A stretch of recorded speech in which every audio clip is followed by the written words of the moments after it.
Dumating na sa Cebu ang kontratistang si Sara Diskaya. Live mula sa Cebu International Airport, nasa frontlining balita si John Arroa ng News 5 Visayas. John, sana dadalhin si Diskaya. Julius, alas 6 nga ngayong gabi dumating ang kontratistang si Sara Diskaya dito sa Mactan International Airport. Balot na balot si Diskaya, Julius, nang dumating dito sa paliparan. Todo higpit ang seguridad. Hinating siya ng mga tauhan ng National Bureau of Investigation papunta sa RTC Branch 27 sa Lapu-Lapu City. Alas 2 ng hapon nang dumating sa NAIA Terminal 2 sa Pasay City si Sara Diskaya.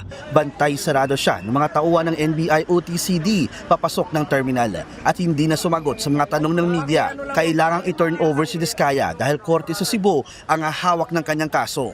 Kaugnay ito ng umano'y manumalang flood control o revetment project sa Davao Occidental na nagkakahalaga ng 96.5 million pesos. Kagabi, inaresto si Sara matapos ilabas ang arrest warrant para sa mga kasong graft at malversation. Bailable sa halagang 90,000 pesos ang kasong graft pero non-bailable ang malversation kaya sa kulungan siya magpapasko.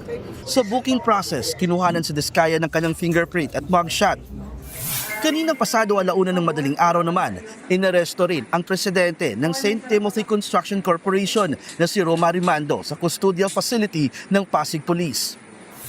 Bukod kay Diskaya, 8 dating opisyal ng DPWH na sangkot din sa Davao Occidental Ghost Project ang dadalhin rin dito sa Cebu. Dumating na ang dalawa sa kanila kaninang alas 3 ng hapon. Agad silang ineskorta ng mga tauhan ng NBI Region 7. Ayon sa Supreme Court, ang paglipat sa kanila sa Cebu ay alinsunod sa mga panuntunan ng korte na ang mga kasong may kaugnayan sa korupsyon sa mga infrastructure project ay isampa sa pinakamalapit na itinalagang anti-graft court. Ibig sabihin, anumang warrant of arrest laban kay Diskaya at sa kanyang mga kasama ay magmumula sa RTC sa Lapu-Lapu City. Kung may mga nakatakdang pagdinig si Diskaya sa iba pa niyang kaso sa Maynila, dadaluan niya raw ito sa pamamagitan ng virtual conference.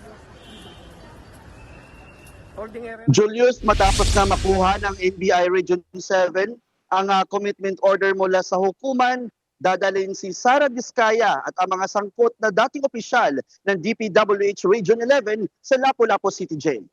Balik sa iyo, Julius. Maraming salamat, John Arroa ng News 5 Visayas. Mga kapatid, Julius Babaw po. Para sa komprehensibo at makabuluhang balitaan at talakayan, mag-follow at mag-subscribe na sa social media pages ng News 5.